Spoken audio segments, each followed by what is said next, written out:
akkuma beekamu biyya lafaarra jirra waan ta'eef biyyi lafaa qormaataan akkuma kana rakkinaan bu'aa bahii baay'een kan guute gadda gammachuudhaan kan wal make jireenyi biyya lafaa kanarra itti jiraatan jecha qormaata mataasaa danda'e qaba. Kanaaf qormaata jireenyi qabu kana keessatti akkaataa kamiin karaa milkii qabuun karaa gammachuu qabuun gara fuulduraatti jireenya keenya adeemsisuu dandeenya inni jedhu baay'ee xiyyeeffannoo ergaa kanaati jechaadha. Bu'uurri ergaa kanaa isa kanadha.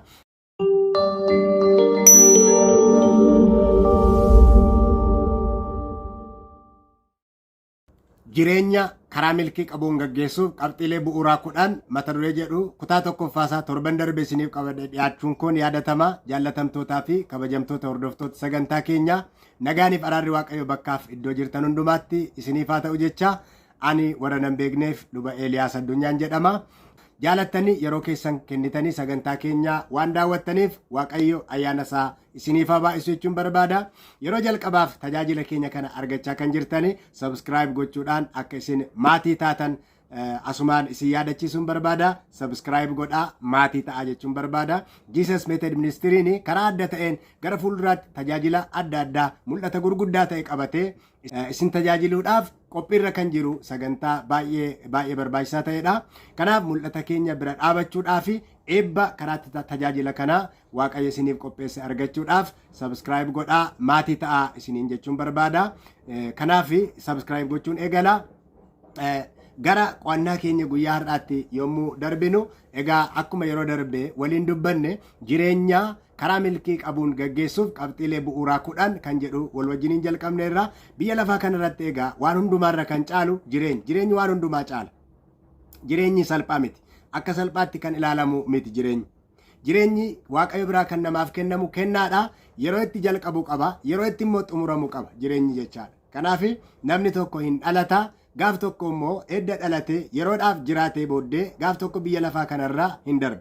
Jireenyi jalqaba qaba, dhuma qaba jechaadha biyya lafaa kanarratti. Kanaaf egaa daangaa dhalootaa fi du'a gidduu jirtu kana jireenya jennee kan waamnu kana akkamittiin gaggeessina jireenya kana inni jedhu gaaffii baay'ee barbaachisaadha.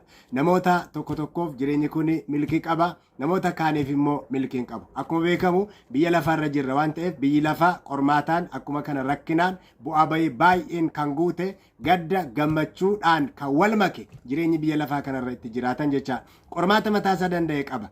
Kanaaf qormaata jireenyi qabu kana keessatti akkaataa kamiin karaa milkii qabuun karaa gammachuu qabuun gara fuulduraatti jireenya keenya adeemsisuu dandeenya inni jedhu baay'ee xiyyeeffannoo ergaa kanaati jechaadha. Bu'uurri ergaa kanaa isa kanadha. Kanaatiif qabxiileewwan gurguddaa fi barbaachisaa ta'an akkuma kana bu'uura ta'an qoramanii kan darban nama tokko milkeessuudhaaf qoramanii kan darban akkuma kana namoonni milkaa'an jireenya isaanii keessatti namoonni milkaa'an daandii isaan irra darbanii fi waan baay'ee isaan waliin qaban amana isaan waliin qaban kan argisiisu qabxiilee bu'uuraa 10dha jechaadha. Ergaawwan kana kan adda godhu baay'ee karaa garaagaraa beekumsa argachuu hin dandeenya. Qorannoorraa, qo'annoorraa akkuma kana muuxannoo jireenyarraa waa baay'ee argachuun hin danda'ama. Ergaawwan kun kan isaan fudhataman macaafa qulqulluu keessaati. Macaafni qulqulluun immoo bu'uura waan hundumaati. Ergaa waan hundumaa caaludha. Macaafni qulqulluun kan barreeffame waaqayyoon hafuura waaqayyootiin. Kanaaf barreessaan macaafa qulqulluu hafuura waaqayyoo waan ta'eef baay'ee qoratamanii kan darban jireenya keenyaaf bu'uura kan ta'antu as keessa jira. Kanaaf qabxiileewwan kana ergaawwan kanatti itti fufanii dhiyaatan kana akkasiin yaadaan haalaan duukaa buutan jireenya keessan tokko isaanii keessatti akkasiin of ilaaltan affeerraa isinii gochuun barbaada. Kutaawwan kana otoo gargarin kutiin itti fufinsaan ilaalaa jechuun barbaada. Egaa torban darbe jireenya keenya karaa milkii qabuun gaggeessuuf qabxiilee bu'uuraa 10 kan jedhu kana jalatti kutaa isa tokkoffaa keessatti kanan isiniif qabadhee dhiyaadhe qabxiilee gurguddaa 2 ture kan yeroo darbe kanan isinitti mee darbe. Qabxiilee gurguddaa lamaan kana irra deebi'ee kaasuun barbaade inni jalqabaa waaqayyoon dursuudha. Waaqayyo malee jireenya kan jedhamu iyyuu hin jiru.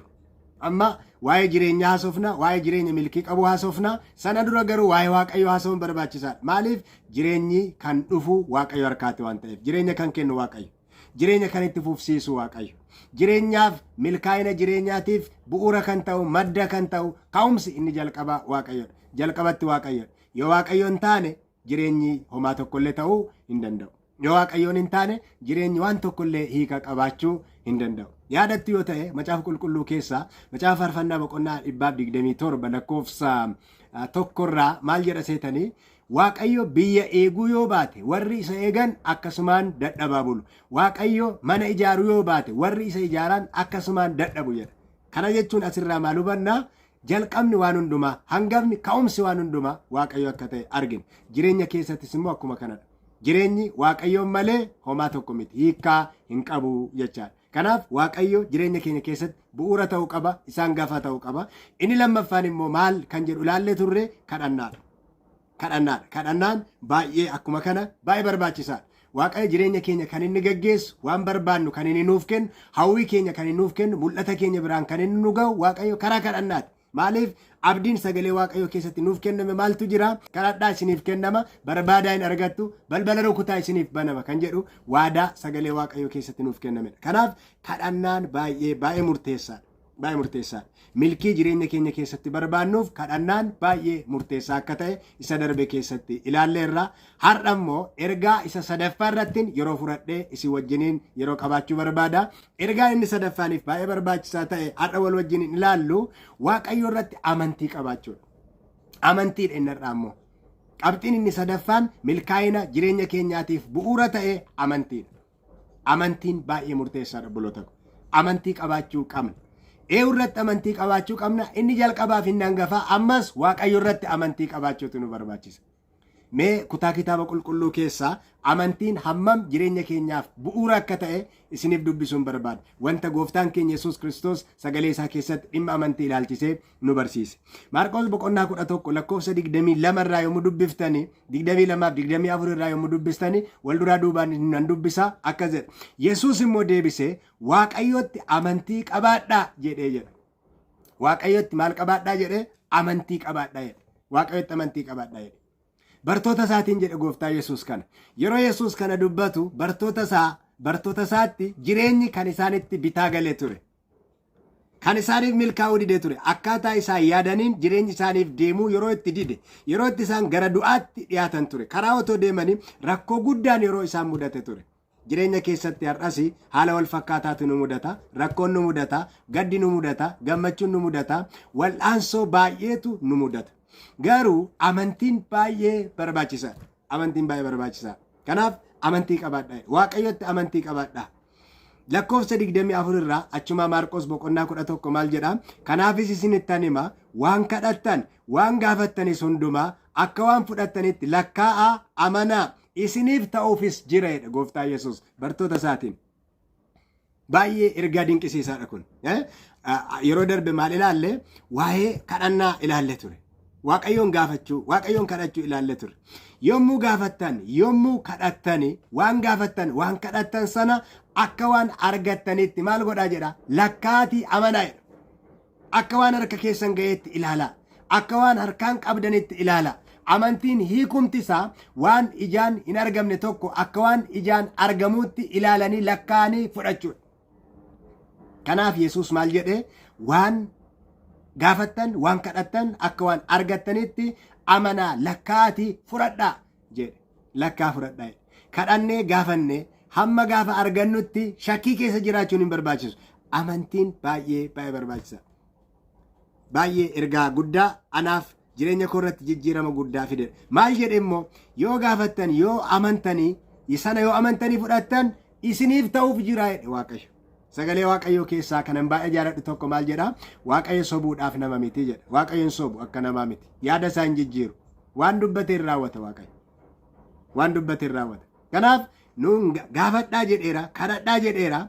Waan gaafanne, waan kadhanne sanaaf akka argannu shakkuun nun barbaachisu. Shakkuun nun barbaachisu. Ta'uuf jira jedha. Ta'uuf jira jedha. Ergaa biraa keessatti bal'inaan waan ilaalluun qabaannaa waa'ee kanaa ilaalchise. Kanaaf amantiin baay'ee barbaachisaadha. Waaqayyo irratti amantii qabaachuun barbaachisaadha. Jireenya amantii malee hiikkaa qabaachuu hin danda'u ammas. Ergaan baay'ee jaaladhu tokko kanan dubbise koteeshinii tokko kitaaba mata dureen isaa kadhannaa jedhurraa akkas kan jedhuun dubbisa. Amantii fi kadhannaan wanta humni kamiyyuu biyya lafaa kanarratti raawwachuu hin dandeenye raawwachuu danda'u. Kuni baay'ee dinqii guddaadha. Kana yommuun hubadhe ani jireenya koo irratti jijjiirama guddaatu mul'ate. Amantiif kadhannaa. Meeshaa lolaa guddaadha isaan kun. Meeshaa waraanaa guddaadha isaan kun. Tooftaalee yookaan immoo qabxiilee jijjiiramaa akkuma kana milkaa'inaa guddaadha isaan kun. Maaliif maal? amantii kadhannaa maallaqa miti yookaan immoo sadarkaa barumsaa guddaa miti sun isaan kun gaarii yookaan immoo aangoo guddaa ati qabdu miti ulaagaa akka namaatti ulfaataa ta'e nama hundumaaf hin mijanne miti kun nama hundumaaf mijaa'aa isaan kana keessa namni darbu qabxiilee kana keessa namni darbu milkaa'ina bira ga'uudhaaf homtuu kan isa daangeessuu hin jiru kadhannaa fi akkuma kana amantii qabaadha malee jireenya keessan keessatti waa'ee milkaa'inaa fi yaaddayinaa kufuun jira qoramuun jira gadduun jira gammachuun jira isaan kun hundumtuu wal makaan biyya lafaa kana keessatti haa ta'u malee garuu warri amanan warri kadhatan haala kana hundumaa cabsanii darbuu akka isaan danda'an sagalee waaqayyo keessaa hin huban kanaaf amantiif kadhannaa biyya lafaa kanarratti waan namni kamuu gochuu hin dandeenye gochuudhaaf humna qabu danda'u waa'ee kadhannaa yeroo darbe ilaalle turre inni ammaa immoo waa'ee amantii irratti kan xiyyeeffatu inni ergaan guyyaa har'aa kanaaf amantiin baay'ee barbaachisaadha namni vaansi haavner jedhamu tokko waa'ee kanaa ilaalchisee waan barreesse tokko baay'ee inni kunis jireenya koo jijjiireera isallee isinii qooduun barbaada akka jedhee barreesse namni kun yeroo asii fachi ilaaltanii isinitti dukkanaa'u gara olii ilaaluu shaakalaa jedha baay'ee dinqii guddaa anaaf jijjiirama guddaa jireenya koo irratti fideera yeroo asii fachi ilaaltanii isinitti dukkanaa'u yeroo baay'ee dukkana argina bitaa laallee mirga laallee duuba laallee fuuldura laallee qobaa taana hin dukkanaa nuun mijatu abdiin qabaannu hin dukkanaa haalonni harka keenya keessaa ba'u nuun mijatani dukkana baay'ee argina namni bitaa laalu mirga laalu fuuldura duuba ilaalee haala naannoo isaa yommuu laalu biyya lafaa kanarratti dukkana baay'eetu nu marsee jira dukkana baay'ee nu marsee jira kanaaf yeroo isinitti dukkanaa'u waan gootan dhabdu mala dhabdu fala dhabdu kun hin ta'u jettu hin buqqa'u jettu hin dhiibamu jettu tulluu baay'eetu isin dura dhaabata dukkana baay'eetu isin marsa bitaa mirga keessan yommuu laaltan yeroo akkasii malli isaa maali furmaanni isaa maali ol ilaalaa jedha gara olii ilaalaa baay'ee namatti tola amantiin waan hin argamne arga waan hin banne filata waan hin danda'amne danda'a jedha Faith sees the invisible, chooses the imperishable, and does the impossible. Amantiin waan hin argamne arga. Waan hin argamne arguudha. Amantiin. Kanaaf gara milkaa'inaatti kan inni nama butuuf. Namni tokko kaayyoo tokko qabaate, mul'ata tokko qabaate, kaayyoo mul'ata isaa sana bira ga'uudhaaf hin yaada hin hawwa garuu bira hin geenye. Amantiidhaan garuu yommuu yaadu milkaa'ina isaa sana xumura isaa sana waan yaaduuf waan arguu fi gara milkaa'inaatti kan nama fidu utubaa guddaadha jechaadha. Maal amantiin waan hin argamne arga waan hin danda'amne danda'a waan hin mul'anne waan hin banne immoo filata baay'ee murteessaadha qabxiiwwan kun baay'ee murteessaa kan ta'anidha akkuma kana kitaaba biraa keessaa kanan argadhe baay'ee jireenya koo irratti amantii ani qabu irratti baay'ee humna kan naaf kenne ergaa kan biraa tokko kitaaba kan biraa keessaa argadhe isiniif kaasuun barbaada akkas jedha obboloota haala shakkii fi gaaffiin guute keessatti lubbuu keessan karaa amantii barsiisaa jedha. Akkuma beekamu biyyi lafaan kun maaliin kan guutedha? Gaaffiitiin kan guutedha. Shakkiitiin kan guutedha. Jireenyi shakkiitiin guutuudha. Hin ta'amoo hin ta'u. Biran ga'amoo hin ga'u. Waan shakki nu baay'ee qabna. Waan sodaan nu baay'ee qabna. Garuu yeroo itti jireenyi shakkiif gaaffiin guute kanatti wanti ta'uu qabu maal inni lubbuu keessan jireenya keessanii karaa amantii barsiisaa. Amanaa Waaqayyoon. Amantii malee wanti ta'u tokko illee hin jiru. Wal'aansoo baay'ee jira, riskii baay'ee jira. Sana hundumaa kan nuti ittiin keessa darbinu maal inni amantii. Karaa amantii barsiisaa. Waa'ee amantii odeessuu qabdu. Amantiidhaan jiraachuu qabdu. Amantiidhaan hojjechuu qabdu. Haala kanaan amantiitti guddachaa adeemuu qabdu jedha. Argitanii ergaa as keessa jiru kan amantii odeessuu qabdu. Shakkii yommuu dhufu wantoonni baay'een nama sodaachisan yommuu dhufu gaaffii baay'een yommuu jireenya keessatti ka'an isin amantii odeessaa. Waaqayyo irratti amantii qabaadhaa jedhameera waan ta'eef. Waa'ee amantii odeessaa. Amantiidhaan hojjedhaa, amantiidhaan socho'aa jedha. Amantiidhaan hojjedhaa. Waan hojjennu hundumaa amantiidhaan hojjechuun baay'ee barbaachisaadha. Yoo akkas goone maaltu ta'a? Amantiin keenya guddachaa adeema. Yoo waa'ee amantii dubbanne, yoo waa'ee amantii odeessine, yoo amantiidhaan hojjenne jireenyi keenya, amantiin keenya maal ta'a adeema? Guddachaa adeema. Kan isin dhibu humni amantii guddisu maal gochuudha? Amantii qabnu hojiitti hiikuudha. waan xiqqoo shaakaluudha. Amantii shaakaluun baay'ee barbaachisaadha. Amantiidhaan waa gaafa jalqabdan, amantiidhaan waa gaafa hojjettan, amantiidhaan waa gaafa hubattan, waan xiqqoo irraa kaatanii waan gurguddaa raawwachuu dandeessu. Tarii ani amantii xiqqoon qaba jechuu dandeessu ta'a. Isuma sana qabadhaati ka'a.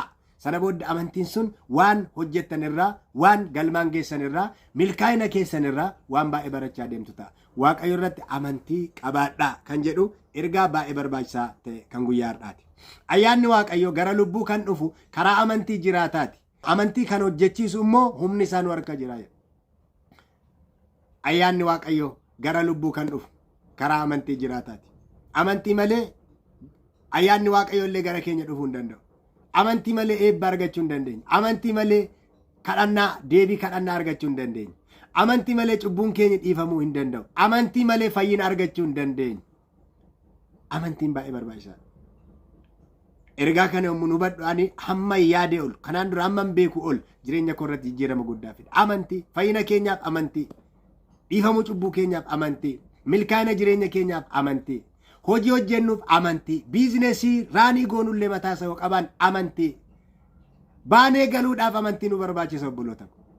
Baanee galuudhaaf amantii nu barbaachisa. Amantiidhaan nan galeennee baana. Rafnee ka'uuf amantii nu barbaachisa. Amantiidhaan nan kaa'ennee rafne. Ga'ani borga nama hin ka'u jedhee otoo shakkuu namni rafu hin jiru. Deebi'ee mana kootti hin galu jedhee otoo shakkuu namni manaa ba'u rakkoon baay'een karaatti isa mudachuu danda'a. Amantiin jireenya keenya irraa gargar ba'uu hin danda'u. Kanaaf milkaa'inaaf amantiin baay'ee barbaachisaadha. Amantiin kun immoo inni guddaaf inni hangafaa eenyu irrattidha? Waaqayyo irratti ta'uu qaba. Kanaaf egaa obboloota koo yaada koo walitti qabu yommuu barbaadu akkuma yeroo darbee gaaffiin isin gaafachuu barbaada. Waaqayyo irratti amantiin hammam qabdu? Waaqayyo irratti amantii hammam qabdu? Ati Waaqayyo irratti amantii hammam qabda? Tarii jireenya kee ofuma kee gaggeessita moo Waaqayyo irratti amantii qabda? Waaqayyoon abdatta? Waaqayyoon amantaa? Amantii akkamii qabda Waaqayyoon? Moo matumaayyuu Waaqayyoon immoo hin beektu ta'a?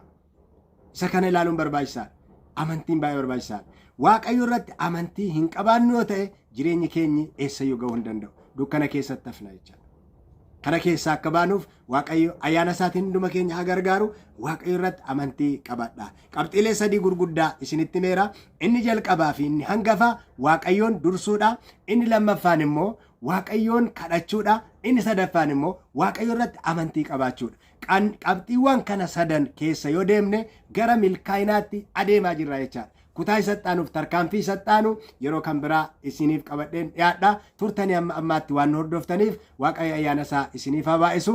Sagantaa keenya subscribe gootanii miseensa yookaan immoo maatii sagantaa keenyaa ta'uu in irraanfatina isin yaadachiisuun barbaada. Subscribe godha. Yeroo baay'ee subscribe otoo hin godhin dhaggeeffattanii kan baatan jirtu hin mul'ata waan ta'eetiif YouTube analytics isa kana nutti hima. Kanaaf subscribe godha maatii ta'a jechuun barbaada. Yaadaaf gaaffiis immoo yoo qabaattanii gara fuulduraatti isin tajaajiluudhaaf mul'ata guddaa qabannee dhiyaachaa waan jirruuf qophii gochaa waan jirruuf nu wajjin ta'uun keessan yaadi keessan waan nu tumsuuf yaada komentii jalatti yaadas gaaffis akkuma kana mata duree tajaajila barbaadan illee akkanatti xiyyeeffannu kan barbaadan yoo jiraate komentii akkasiin nuuf gootan isin yaadachiisuun barbaada. Baay'een isin jaaladha. Kadhannaan keessan nutti addan bahin. Ayyaanni Waaqayyoo hunduma keessa wajjin haa ta'u.